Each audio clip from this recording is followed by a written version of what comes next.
All right. Hello and welcome everyone to today's webinar with the title EUDR for palm oil, turning compliance into a business growth opportunity. Thank you for joining us today. As we dive into exactly that, let me jump to the next one, a quick introduction of ourselves and the company. So basically the subtitle already gave it away. What we want to talk about today is about how you can leverage EUDR compliance to actually drive business growth and strengthen your market position. Talking about this will me on the one hand. My name is Andreas Neujux. I'm a senior product marketing manager at Live.io. Just one sentence about Live.io. We are a satellite analytics company from Berlin, Germany. So what we specialize in is using artificial intelligence to analyze satellite data at scale with high accuracy. And we'll get into why this is relevant for this topic.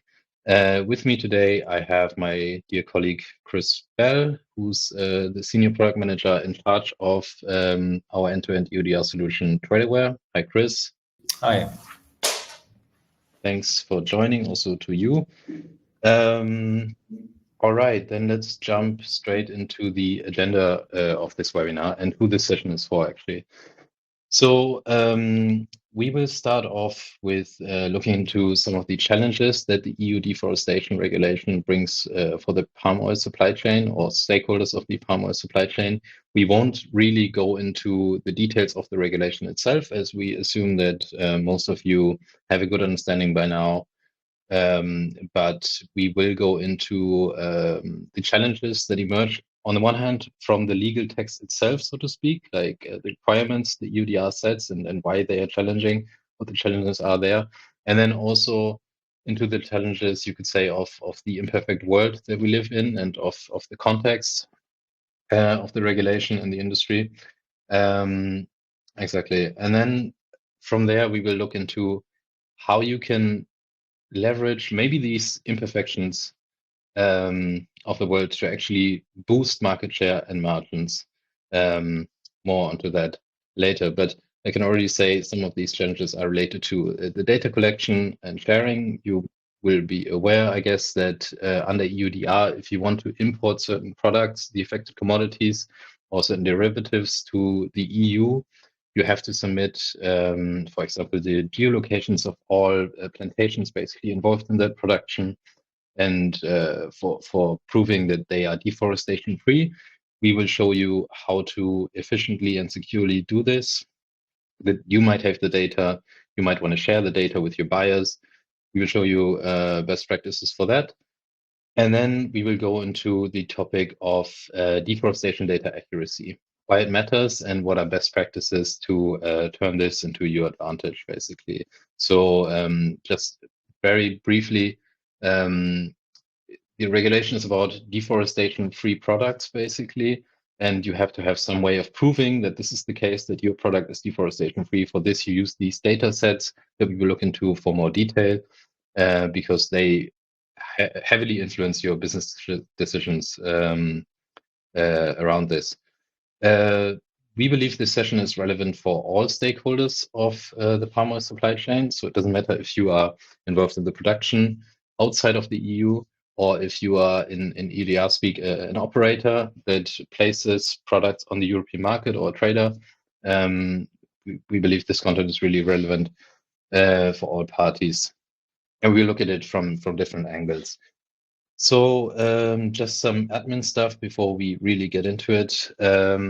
So first, we will send you a recording of the session. So feel free to take notes, of course, but you don't have to, because we send you the recording. You can rewatch it all. And then the second thing is we will have a Q&A session at the end of the webinar. So basically, if you look at the bottom right corner of your screen, you will see a little question mark, and underneath it says questions.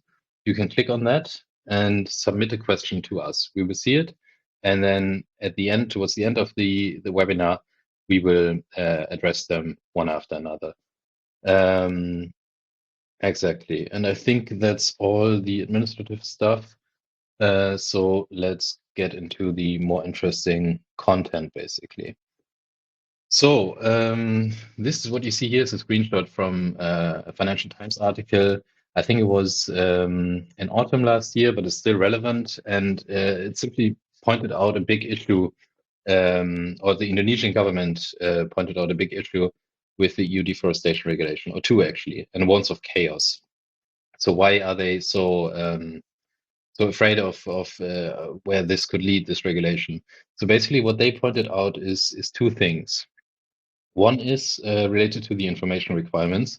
As I already said, you have to collect all the plantation data. You also have to collect and retain other information. And this is really difficult to fulfill. And ever more difficult, the more fragmented your supply chain basically is. And especially in the case of palm oil, where there's many smallholders, this can become a very challenging task of digitizing basically all the plots and then collecting and managing all this data in an efficient manner. This leads basically to buyers tending to go with companies that can more easily meet these data requirements, which puts smallholders at risk. But it also has the effect that basically everything that is not wherever these geolocations of the plantations are not collected, this basically automatically disqualifies for import to the EU. The second thing is, which they point out, and which is maybe not known enough in the industry, or at least the alternatives are not known enough, that the EU deforestation data, so the deforestation data that I just talked about, the EU themselves basically, or an EU body, published a map that can be used technically to assess whether a plantation has been deforested or not. That this data set, which is used or thought to be used by many, actually has a very poor quality and triggers false alerts. So this means it's inaccurate. So it means there might be a plantation that is actually not deforested, but the map will tell you it is deforested. While even the EU themselves say this map has no legal value, and we'll also get into that in detail. This obviously can lead to wrong business decisions, which could be, or which could again lead to fewer products be eligible for the EU market. So that would be first and foremost a producer problem. If you want to sell your products and some of them you cannot because you use the wrong data set. And on the other hand, it can mean for a more downstream player that parts of your supply chain basically disqualify, even though they were actually compliant. No deforestation took place, but you still cannot acquire these products. So coming from here, basically, we think that you can actually, here we go, that you can actually leverage these problems if you are, or leverage EUDR, which might sound like an oxymoron to you, considering how many headaches and pain this has caused for many companies figuring out how to best comply with EUDR. But we think you can leverage these imperfections to actually gain market share and boost revenue by doing this better and faster and more comprehensive in comparatively speaking to your competition. So what does it mean? We think if you can be faster in compliance, for example, as a palm oil producer, you can gain market share in the EU. Because what we see now, or what we already saw last year, basically, is that the companies in the EU so the buyers basically, that they obviously want to future-proof their supply chains now, relying on companies that can show that they are EUDR compliant. And so this is a great opportunity by being fast to capture some of that demand at the moment. The next thing is higher share of compliant products. I touched on this a little bit, but basically, if you can prove for more share of your product that it's EUDR compliant, this means basically you have more flexibility in where you sell your product to, because while you cannot sell non-compliant product to the EU, you can obviously sell compliant product also to other geographies. And what we've also seen already last year is that there's a premium paid on compliant product on the markets. And so basically to reap this share or more of this share, basically you can you can do so by having a higher share of your products compliant, or basically by proving for a higher share if they are compliant, that they are compliant. And then finally, we believe that performing your due diligence now for a greater share of, for example, of the plantations that you're involved with, can give you a head start for upcoming regulation. So we are seeing initiatives in other geographies. So, for example, there's similar initiatives to the EUDR being proposed in the UK, and also we've seen some movement in the US. But it could also be regulations that are not even related to deforestation, but basically the digitization and the organization of having that data in place can give you a head start for upcoming regulations, and again, they're a competitive advantage. So basically, how to achieve this? To summarize, basically, what we believe is required to actually benefit from EUDR and not having it just as a need to do painful exercise is a fast, scalable, and accurate method of demonstrating compliance for your product. And yeah, and now we want to show you how to do that, what is required. And with this, I will hand it over to Chris. Thanks, Andreas. So if we just move to the next slide. How TradeAway can help your company with those challenges that Andreas mentioned. How things are today, we of course have this challenge that procuring any due diligence information is going to be incredibly time consuming and inefficient.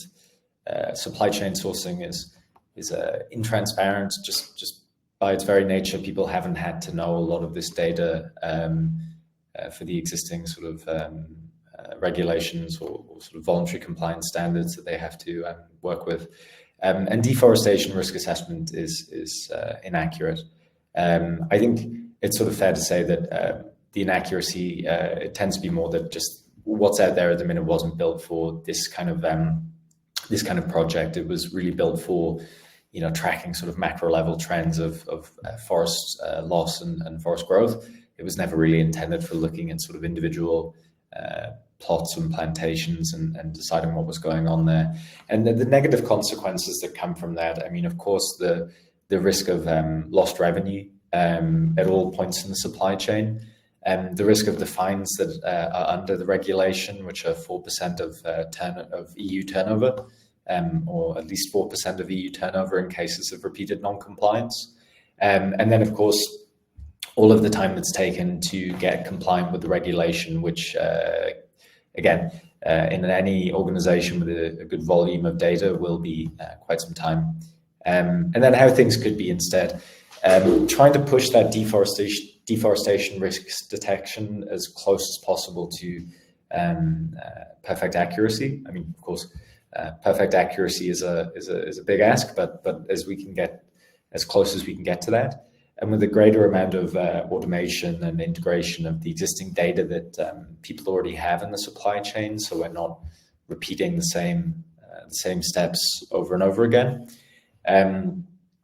And then the benefits you get from that are the sustained market access to the EU, so minimum disruption to how your supply chains are currently flowing, reduced workload as well, not having to process these things with quite so much manual effort, and then that reduced risk of non-compliance and the fines that result from that.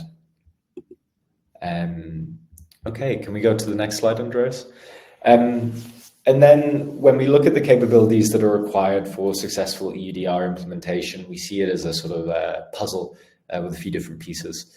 One of them is a plug-and-play API, the ability to have any system that you procure work with your existing systems. As I said, a lot of you will already have data in different areas and different parts of your business that you don't want to have to sort of double key into a new system. So really having that API there is very important.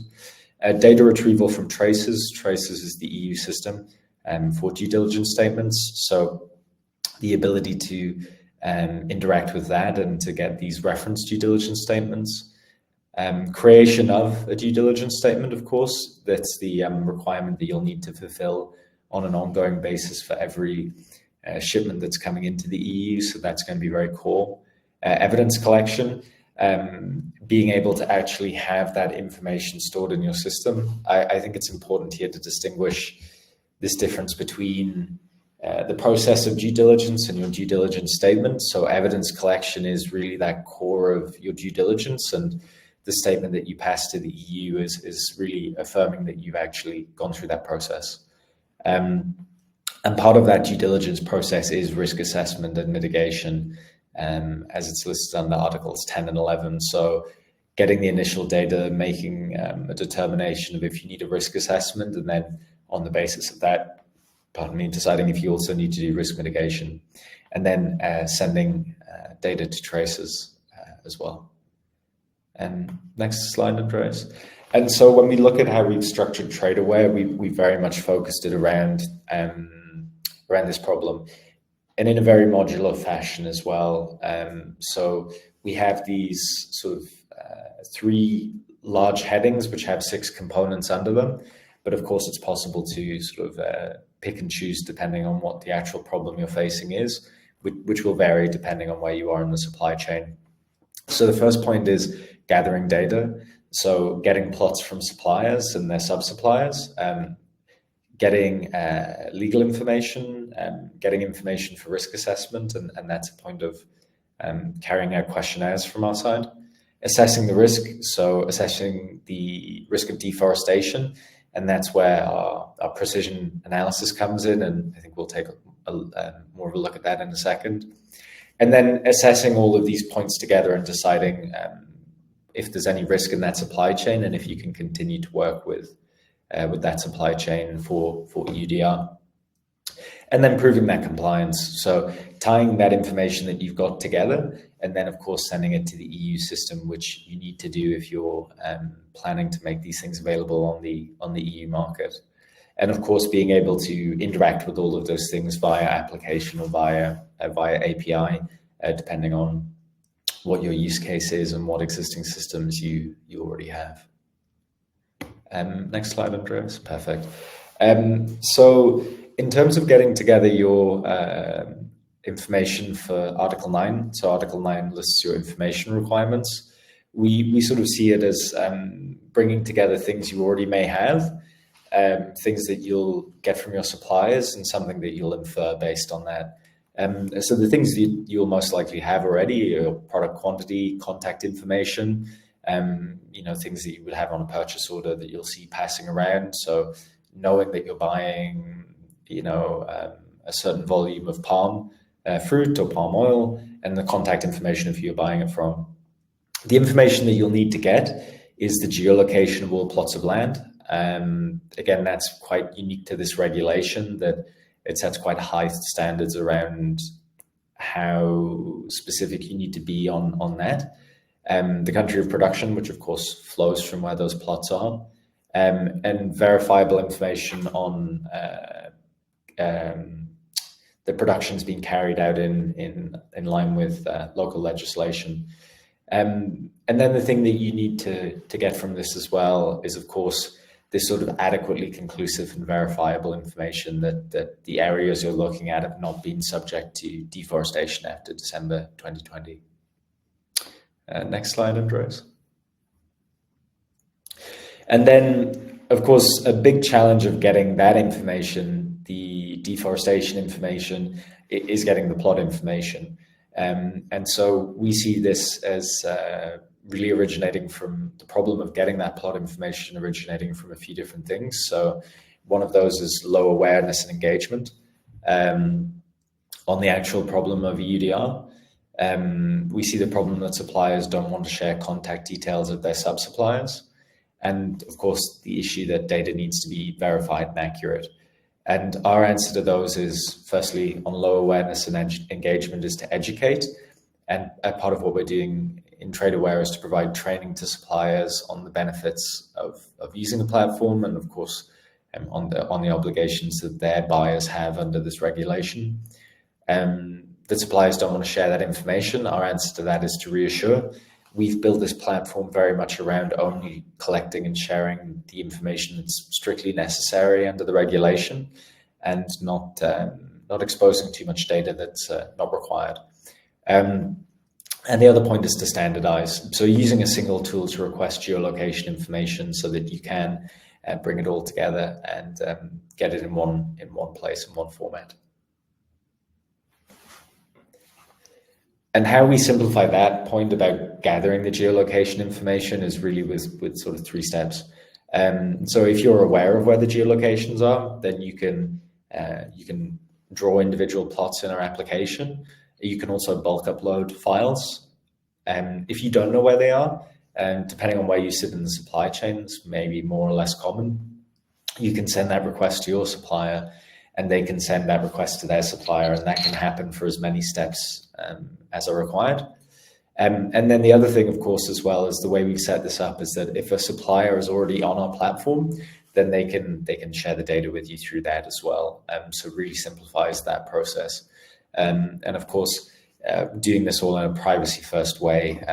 We are a SOC 2 compliant vendor. This means that we adhere to sort of best practice around information security and privacy, and making sure that this sensitive information is treated with the appropriate care. Next slide, Andres. So when we mention delegation of a request, what we're really talking about is our concept around what we call the commercial network. And maybe to explain that a little bit is that this is a method of easily connecting with suppliers and requesting geolocations. And we make this available for free to help people comply with the regulation. The way that this works is that you can send your requests down the supply chain, and that business information isn't shared. It's only the plots that are shared, which is the thing that's sort of strictly necessary. So if you see in this current example, we have a palm oil farmer, and we have a mill, and we have a trader, and of course there may be additional steps that we skip in the process. But the idea is that one person can request the information. So the operator can request to the tier 2, who can request to the tier can request to the tier 1, who can request to the tier 2, who can request further down the chain. And the only thing that's visible is the person you're immediately talking to. So the operator only sees the tier 1, the tier 1 sees the tier 2, and then the only other thing that's shared is plots. So the operator can see all the plots that are behind a tier 1 supplier, but they don't see the individual businesses and business identifiers, just to make sure that we have a setup where the information that needs to be shared for the regulation is shared, but any information that's additional to that could be sensitive is protected. Next slide, Andreas. And then, of course, the other challenge that we mentioned is really around the deforestation analytics. So we predominantly see the challenge with existing analysis here is that it overestimates either natural forest cover or the extent of deforestation, and particularly it can pick up existing agricultural management as deforestation. And so what we've done to address this is to build our own system that distinguishes agricultural management from actual deforestation by looking at the land use at the different points in time. So we're saying we look at a piece of land and say that's a farm, that's a plantation, that's a natural forest, and it allows us to look at the changes that are typical in those different land uses over time to make sure that we're not ascribing deforestation to something that's just agricultural management. And this leads to a massive reduction in the error rate, protects, of course, the jobs of those people behind all of these plots of land, as I mentioned, because of the risk of overestimation and the automation that might be used on that data. There's always the risk there that people who have land that is compliant with the regulation could be excluded because of the use of that analytics. And then saving the disruption in the supply chain as well. Of course, I think we've all seen that adjusting a supply chain dynamically is a very expensive process, and avoiding that is obviously a massive saving. And of course, avoiding the fines. And again, depending on where you are in the supply chain, if you are the one who's the subject of the regulation, then this is obviously a big concern for you as well. So really just balancing those different things out is making sure that we're not favoring, we're not sort of being overly inclusive with deforestation and impacting the work of those closer to the production, but then also making sure that we're not sort of being underestimating deforestation and impacting those who are potentially subject to the fines. Next slide. And sort of just to give an example of how this functions. So I think, as we all know at this point, that with EUDR, there's no concepts around mass balance. There's no concepts that really allow a allowable amount of deforestation or non-compliant product in a supply chain. So this really becomes important to figure out in these supply chains who's compliant, who's not compliant. And so we can see as an example here that you might have the flow looking like this, of a large number of plots feeding into a large number of farmers, into, obviously, of course, in the palm oil industry, typically feeding into a mill that's a certain distance away from where the palm fruit's being produced, feeding into somebody who would act as a wholesale trader, and then, of course, into the operator, the subject of the regulation for the EU. And so making sure that we are aware at these different steps where the non-compliance is, where compliance is, so that we don't have the problem of one piece of non-compliance or one poor piece of data impacting a whole supply chain. So I think, Andreas, if you go to the next slide, this illustrates this quite well. So in this scenario, if based on using poor data, our understanding is that these 7 plots are impacted, then you can see how much that sort of has a bit of a what you might call a whiplash effect, that a sort of small error in data at one point in the supply chain, when it goes through the length of the supply chain, is massively exaggerated. So you go from incorrectly ascribing deforestation to those plots, leads into incorrectly ascribing it to these farmers, which can lead to the exclusion of the produce of mills. Because again, if you're not able to segregate the supply chain, then everything that comes from that supply chain is going to have a problem importing to the EU. So that leads to this impacting the mills and then the traders that import it, and eventually onto the operators. So you can really see that point of, if you have bad data, it can really impact a large chunk of the supply chain. And then if we switch to the next example, then you can really see that if we're able to narrow it down to just those handful of plots that are actually potentially impacted by relevant deforestation, then we can keep a lot more of the supply chain flowing as currently is. Okay, and then if we just go on to the next slide, Andreas. So to talk about our data specifically, that's what we call trade-aware precision, and we think by the metrics we've looked at, that we've produced the highest accuracy analysis for EUDR. And really, we look at that on 3 metrics: what it's looking at, making sure that that's very aligned with the regulation, what it's based on, what data are we using to produce this, and then, of course, what's its accuracy.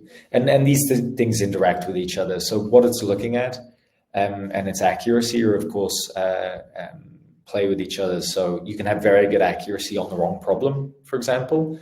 What it's based on, of course, will also be a function of its accuracy as well. So for trade-aware precision analytics, we're looking at conversion from natural forest to agriculture. So we have very precise alignment between what our analytics is looking at and what the definition of the regulation is.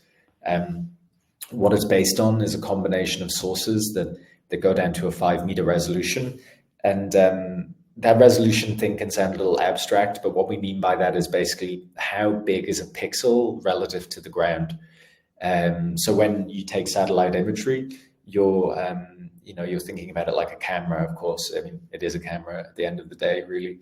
That each pixel will correspond to a certain amount of size on the ground, and 5 meters by 5 meters is what we're working with. And the accuracy we've seen with that is up to 96% in test sets, and we have a quality control team that can review the analysis as well. Now, if we compare that to the JRC map, so this is the map that's been produced by the Joint Research Council of the EU as a tool to help companies with checking their supply chains for EUDR, we see a couple of things. One is it's a map of forest cover. It's not looking at deforestation. That is aligned with the FAO definition, which is what's in EUDR, and it's looking to that point in time of December 2020. That's good. It's a necessary but not a sufficient condition, of course. You have the presence of natural forest, but that doesn't, of course, mean that the natural forest is being removed. And of course, there are certain circumstances where there are reasons why there would be natural forest in an area that's been defined as a plot of land. I mean, we see this, for example, in Brazil. It's quite common for farmers to be given payments to maintain natural forest in their land as well. So as long as it's there and continues to be there, not a problem. So we see this is answering half of the problem, really. What's it based on? Collection of existing sources down to 10-meter resolution. So if you compare, we were talking about 5 meters by 5 meters as a pixel. Here we're talking about 10 meters by 10 meters as a pixel. And then when we look at what its accuracy is, we've seen it's 76.6% according to the report published by the JRC. But we've seen on test sets that it was really performing a lot worse than this. That 76.6% is really, that statistic is crowded out a little by the fact that there are large areas nobody disagrees about. Large areas that nobody disagrees at are natural forest. Where it has problems is at the edges. So when you're looking at plantations near natural forest, then it really struggles. And we've also seen that it has problems, particularly with crops that are trees as well. So rubber and palm oil have some issues, particularly because they are large standing trees. That this analysis has an issue of overstating natural forests based on where there are plantations. And then the other common data set we see used as well is GLAD. So this is a data set that's produced by the University of Maryland and extensively used in applications. And this is looking at tree cover loss.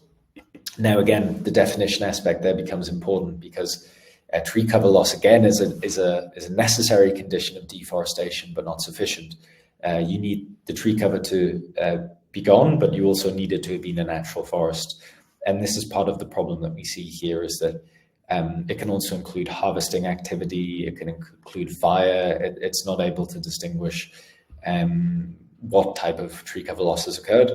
What's it based on? 30-meter Landsat data. So Landsat is a NASA constellation, and each pixel is 30 meters by 30 meters. So again, you're losing a lot of information there. And what's the accuracy rate? According to the studies, false positives. So it's the rate at which it will say there is deforestation where there isn't is 13%, and false negatives, the rate at which it won't find tree cover loss where there is 12%. But just to emphasize, that is an accuracy rate on the question of tree cover loss itself, not on deforestation as defined by EUDR. So it's important to draw that distinction as well. And I think if we move to the next, right. I think I'll hand back to you, Andreas. Yes, thank you. Yeah, basically, so thanks, Chris. So, and to illustrate a little bit what this means and to tie it all together, I want to just show you this data we have from a recent customer project where we did the deforestation analysis and then benchmarked against one of the data sets that Chris was talking about. And what we could see, just to show how drastic this is, it of course depends on the geography and where the specific plantations are. But in this case, we were able, or maybe let me walk you through what you see basically. So the green bar means deforestation was detected correctly. So for our model, it was at 13.7% of the plots. The competing data set lower than a bit lower than 13%, which inverted means there was actual deforestation not captured, and but for 66.7% of the plantations that have been analyzed, the competing data sets basically wrongly predicted deforestation. So that means these plantations that were looked at would disqualify from import to the European Union just because of a wrong data source. And if you just do the math in your head, basically, so we come back to the two components. On the one hand, we have the share of product that is basically in the analyzed bucket on the one hand. So that's the total of factors that are being analyzed. This can be maximized by a more efficient data collection. And what Chris talked about first. And then basically out of those, how much of this can you provide evidence and qualify for input to the EU? And then basically you have a number of factors that in the end you can basically put a dollar value on in terms of production. And the delta is the business opportunity we talked about initially. So basically this improvement of accuracy provided the unnecessary disqualification of suppliers. It prevented supply chain restructuring. And of course, because we saw there's also false negatives produced, so deforestation not detected, there's also a risk that we could mitigate for fines because of the EUDR and reputational damage. So in the end, this amounts to millions in restructuring costs, of course. And yeah, so that's to illustrate how impactful this can actually be when applied to an actual supply chain. And then lastly, we have this 1 year postponement. So we get asked, like, how long does it take to implement this? So we have put together this rough this Gantt chart like roadmap of an implementation process for EUDR. So as you know, the regulation will come into effect at the end of this year. So that means the relaxed implementation plan is already it's already too late for that. It's already ambitious to do this in time. On the right hand side, we have listed some suggested steps that are connected to the activities that Chris talked before.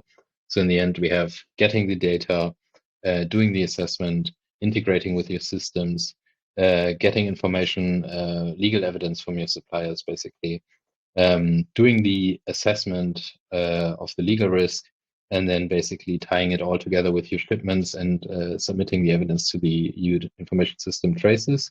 So there's a lot of work to do. It takes some time. It can be done faster, but what we obviously suggest is for everyone to not wait because of the postponement, but to tackle this as soon as possible because time is running out again.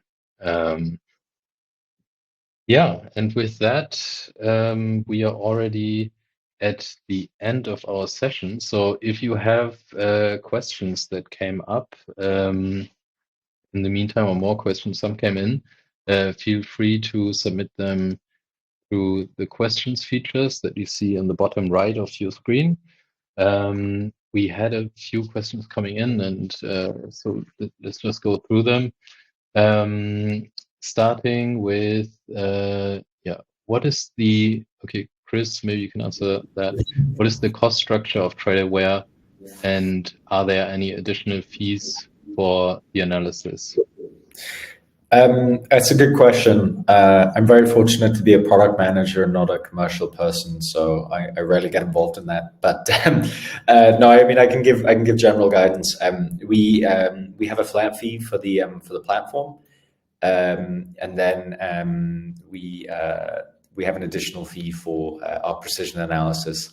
because it's consumed on a hectare basis. So you only need to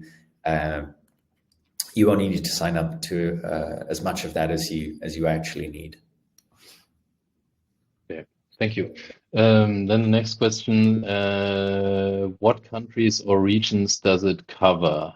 Yeah, so Chris, you talked about Brazil, I think. I don't know if I have any other country names, but maybe can you elaborate on that?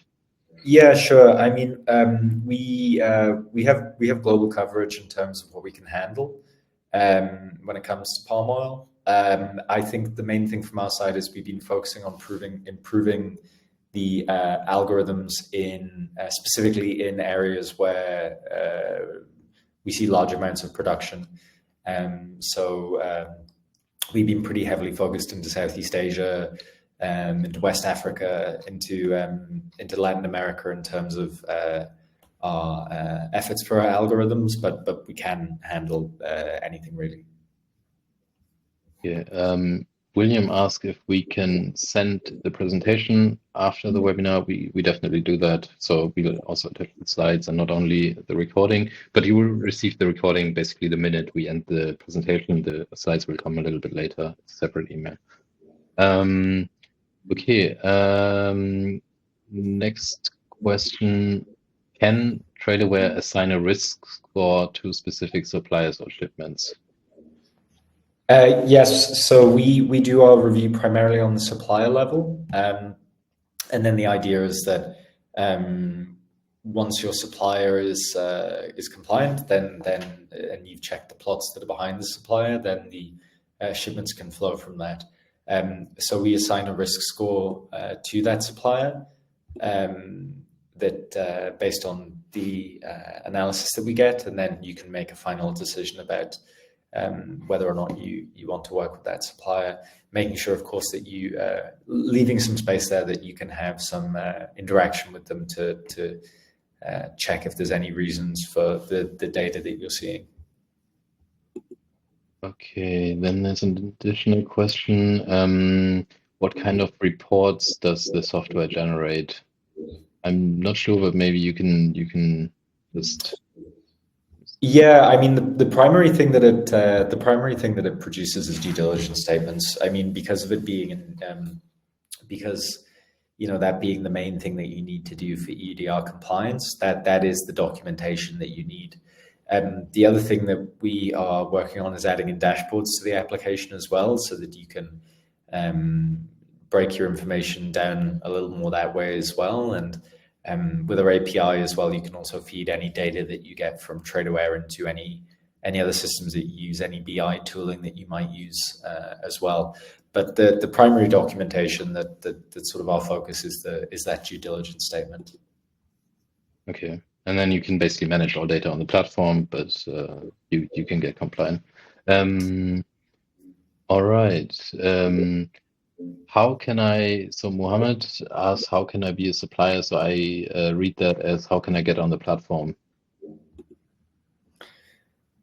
Yeah, you can simply sign up for the platform, and we can make the link available for this after the call. But it's very simple just to sign up for free, and you get immediate access and can start using the platform. And if you have any thoughts or ideas when you're using it, then also feel free to reach out and let us know. But it's very simple. You can sign up with an email, or you can use social sign-on like Google or Microsoft to sign on to the platform. You can actually scan this QR code, click on or follow the link, which I try to make simple to type also. And there's a link to sign up basically to the platform. And then you can basically get started right away, uploading your plots. And yeah. Okay, so that's actually perfect. This was the last question, and we're out of time. So then again, I say thank you to you, Chris, and then also to everybody who showed up and listened to us. If you have any additional questions, just reach out to me or view the website, and we're happy to answer them. And yeah, until next time, thank you so much. Thanks, everyone. Thank you.